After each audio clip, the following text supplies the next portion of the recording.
Good afternoon, fellow Toastmasters and dear guests. Why do we need competition? Competition encourages us to be innovative, to explore and win. Competition is necessary to keep people excited with work. Because of competition, human could reach to the moon. Competition is a driver for continuous improvement, and over a period of time, it leads to a great thing.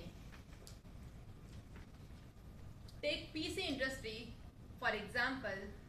One of the reason behind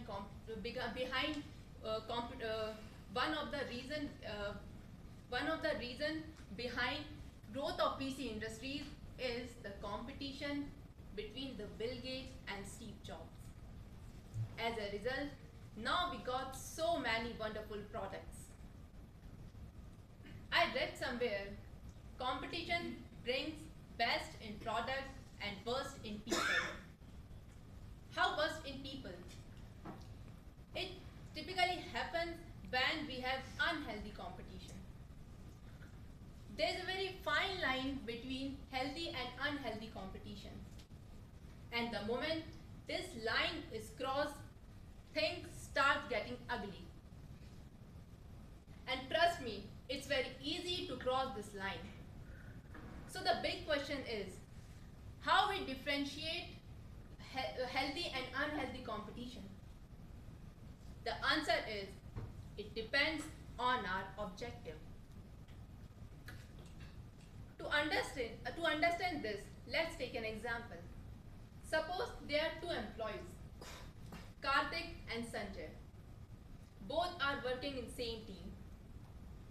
Karthik, one day their manager asked them for some report. Both set their objective.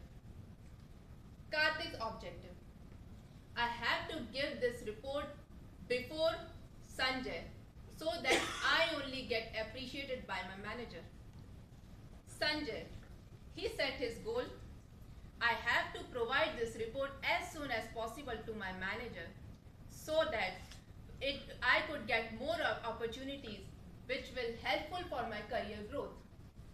So now, please tell me, between Sanjay and Karthik, who has a right objective? Yes, answer is Sanjay. Because Karthik was somehow focused on Sanjay. His objective was somehow negative. Whereas Sanjay, he was totally focused on himself.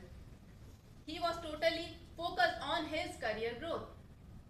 Here, I am giving speech. If I set my objective like I have to give a better speech than Anupriya and Deepak, so it will be somehow unhealthy competition. In place of this, if I set my objective that I have to give a better speech than my previous one, so it will lead to a healthy competition.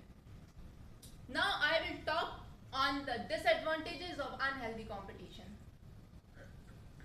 Unhealthy competition creates stress at workspace.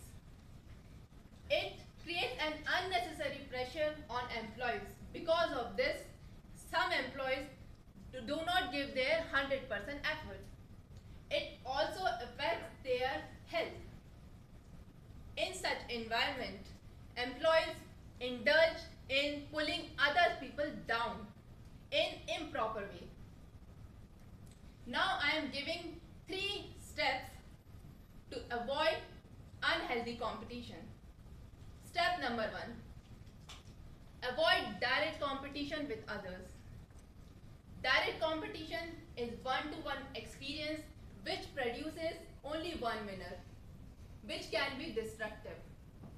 For example, next year my salary should be more than person X. Here I am doing direct competition with person X. In place of this, we should do direct competition with ourselves. For example, this year my salary is X and next year it should be Y. So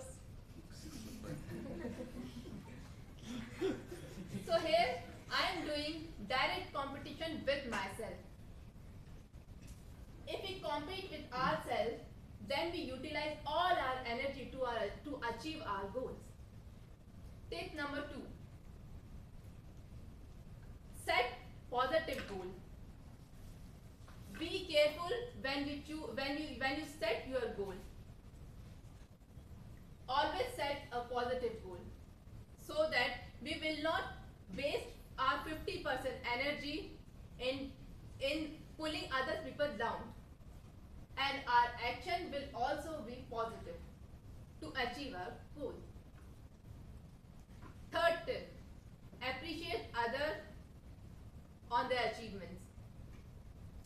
We should appreciate others on their achievement, which help us in building good relationship with our colleagues, so that our colleagues will always help us when we need it. At the end, I would like to say competition has both pros and cons. It depends on us how we use it. Please remember this quote. Do your